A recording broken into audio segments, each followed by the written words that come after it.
Donna Rose knew from her earliest age that she would one day be on stage. As a child, she was inspired by show tunes, jazz favorites, Perry Como, and Barbra Streisand. Against the wishes of her father, she took free piano lessons at school, and with the secret encouragement of her mother, she won an acting scholarship to the Studio Theater as a high school sophomore. Well, my father was a very strict Italian, and he thought that the ladies in the house should learn how to do the laundry and clean the house and make the meatballs. But from a very young age, I was interested in entertainment, and I wasn't having it. So we definitely bumped heads about that. But my uncle explained to me that when he grew up, he was born in 1903, that when he grew up, the ladies who sang in saloons also took the boys upstairs. So that's the picture he had in his mind. It took him a few years to figure it out, but once all my family came to hear me sing and encouraged him to come, then he was pretty proud. Buffalo's bustling live music scene in the late 60s changed Donna's passion from acting to singing, and in 1968, she got her first professional job with the Shillings, who traveled across Ontario and Quebec. I was particularly going to a place called Flay's on Delaware Avenue, where all the local musicians and some out-of-town musicians worked there.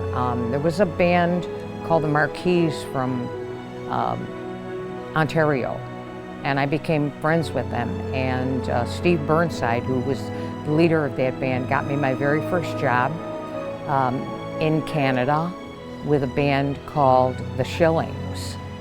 And I was with them for about 6 months. And then the band broke up because the singer was gonna get married. And I just came back to Buffalo and started looking for a job in a band. And I was able to secure a job almost immediately.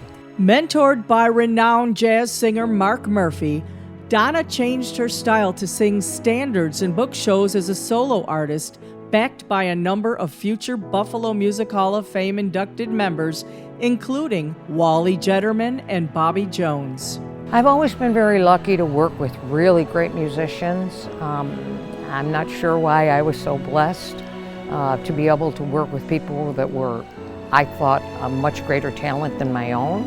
And they taught me a lot of things, and it gave me the opportunity to get the experience to do those things.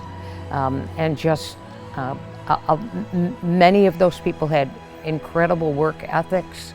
After several years on hiatus to start a family, Donna returned to music in 1990, forming Bittersweet Rose to play blues clubs such as Alternative Brews. Donna and her partner Jim Wozniak performed and recorded together for 2 decades until Jim's passing in 2009. 3 years later, Donna returned to sing with the Veltri Guarino R&B Review and to form her own Donna Rose Band. I worked with Bobby Jones and Jimmy Wozniak and some really great players around here, and now I've been affiliated with the Veltri Guarino R&B show for the past 20 years, and had the opportunity to work with some really great talented people, and the opportunity to do a number of different sorts of things. She has made guest appearances with 12-Pack Jack, James Anthony, Jack Civiletto, and others, and has been a featured artist at the Tacoma Performing Arts Center, part of 6 decades of service to the Buffalo music community. Well, certainly I was thrilled. Over the last few years, I've been lucky enough to have obtained the respect of many of my peers, and even if I never was inducted into the Hall of Fame, that has made a big difference in my life, to let me know that my body of work has been recognized, and that people respect the time that I have put in on the stage, because it's not always an easy task.